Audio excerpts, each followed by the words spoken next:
महामानव डॉक्टर बाबासाहेब आंबेडकर यांच्यामुळे माणसाला माणूस म्हणून जगण्याचा अधिकार मिळाला।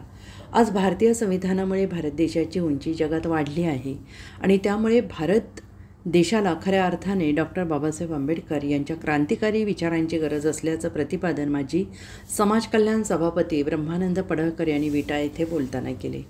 भारतीय जनता पार्टी आणि फकीरा पॅन्थर सेनेच्या वतीनं विटा येथे डॉक्टर बाबासाहेब आंबेडकर यांना अभिवादन आणि आंबेडकरी चळवळीमध्ये काम करणाऱ्या कार्यकर्त्यांचा मानसन्मानाचा सोहळा माजी सभापती ब्रह्मानंद पडळकर यांच्या उपस्थितीत पार पडला आणि यावेळी पश्चिम महाराष्ट्रातून आलेल्या आंबेडकरी चळवळीतील कार्यकर्त्यांचा सन्मान शाल भेटा मानचिन्ह देऊन माजी सभापती ब्रह्मानंद पडळकर यांच्या हस्ते करण्यात आला। यावेळी उपस्थितांना लाडू जिलेबीचं वाटप करण्यात आलं। यावेळी भारतीय जनता पार्टी अनुसूचित जाती मोर्चाचे प्रदेश उपाध्यक्ष तथा फकीरा पॅन्थर सेनेचे संस्थापक अध्यक्ष संदीप ठोंबरे, भाजपचे सांगली जिल्हा सचिव पंकज दबडे, फकीरा पॅन्थर सेनेचे महाराष्ट्र प्रदेश अध्यक्ष अनिकेत साळुंखे, विक्रम कदम, स्वप्नील बनसोडे, दाजी पवार, आचार्य संतोष यादव, निलेश पाटील यांची प्रमुख उपस्थिती होती। संविधानाचे निर्माते विश्वरत्न डॉक्टर बाबासाहेब आंबेडकर यांच्या जयंतीनिमित्त आज विटा शहरामध्ये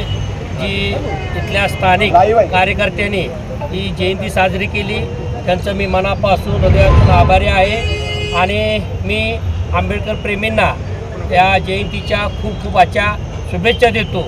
खरं तर आपण बघितलं संविधान नसतं तर माझ्यासारख्या एखाद्या कार्यकर्त्याला इथं सभापती होता आलं नसतं आणि हे बाबासाहेब आंबेडकर आहेत आणि त्यांचं संविधान आहे म्हणून हा देश चाललेला आहे आणि ह्या संविधानासाठी मी पुन्हा एकदा साऱ्यांना शुभेच्छा देतो आणि आज आम्ही तो सर्व कार्यकर्ते इथं आज शपथ घेतोय की बाबासाहेबांचे विचार तळागाळात गावोगावी खेडोपाडी पोचवायचं आम्ही आज इथं शपथ घेतोय।